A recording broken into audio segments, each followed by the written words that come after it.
तो आप जो स्टूडेंट्स आज मैथ से स्ट्रगल कर रहे हैं, आपके पास तो ऐसे हज़ारों लाखों स्टूडेंट्स रोज आते हैं, अगर आपको कोई एक एडवाइस देनी हो कि वो कैसे अप्रोच करें मैथ्स को, क्योंकि मैथ्स कहीं ना कहीं एक बहुत बहुत इंटीग्रल सब्जेक्ट बन गया है बहुत सारे एंट्रेंस एग्जाम्स का। एक बच्चा था, उसने बीटेक किया हुआ था, उसका नाम था असद खान, वेस्ट बंगाल का रहने वाला था, और 2016 में वो मेरे पास कोचिंग लेने आया। तो मैं उसको देखता था कि मेरे लगभग हर एक बैच में वो मिलता था, और वो क्या करता था, एक छोटा सा पेज लेके आता था और एक पेन लेके आता था, और चूंकि वो बीटेक कर रहा था तो उसका मैथ थोड़ा ठीक था।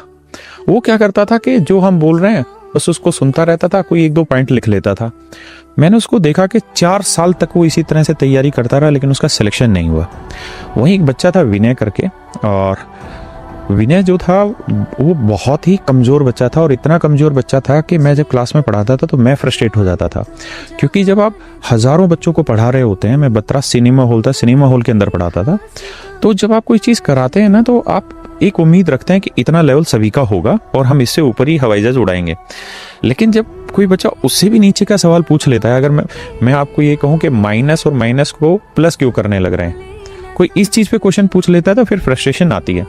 तो मैं उसको क्लास में हमेशा कहता था विनय को कि तू ढक्कन है, तेरा ऊपर की खोपड़ी उड़ी हुई है, तुझे कुछ नहीं आता, तेरा सिलेक्शन नहीं होगा, टाइम पास करने लग रहा है। तो हम ऑफलाइन पढ़ाते थे, तो सुबह 8 बजे पढ़ाना शुरू करते थे और रात के 9 बजे तक बैचेज रहते थे। वो इतना शैतान था कि वो हर बैच में चला जाता था, और जब लड़कियां बैठी रहती हैं साथ में, और जब किसी लड़के को हम ये कह देते तेरे बस की नहीं है, क्यों परेशान हो रहा है, तेरा टावर उड़ा हुआ ऊपर का, तो बड़ी बेइज्जती होती, और बहुत सारे बच्चे तो इसमें क्लास पढ़ना छोड़ देते हैं। उस बच्चे ने क्या किया कि वो हंसता रहता था, सुनता रहता था, हंसता रहता था। जब हम किसी क्लास में जाते देखते थे और वो बैठा हुआ दिखता था तो फिर मना रहे, फिर आ गया यार यहाँ पे, ऐसी फीलिंग्स आती थी। लेकिन वो लगातार लगा रहा, वो उसके मतलब लगातार करता रहता, हर एक क्लास को करता रहता, हर छोटी से छोटी चीज़ को पूछता करता चला जाता।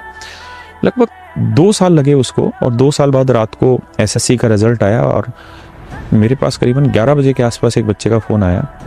तो मैं उसको ढक्कन बोलता था कि तू ढक्कन है, तेरे बस की कुछ करना नहीं है। उसका फ़ोन आया, बोला कि रोने लग गया कि सर पहचाना मैं कौन हूँ? मैंने कहा नहीं, कौन है? कह रहा मैं इनकम टैक्स इंस्पेक्टर हूँ। तो मैंने कहा मतलब? कह रहा सर मैं वही ढक्कन हूँ जिसको आप कहते थे तेरे टावर उड़ गए, विनय मेरा नाम है।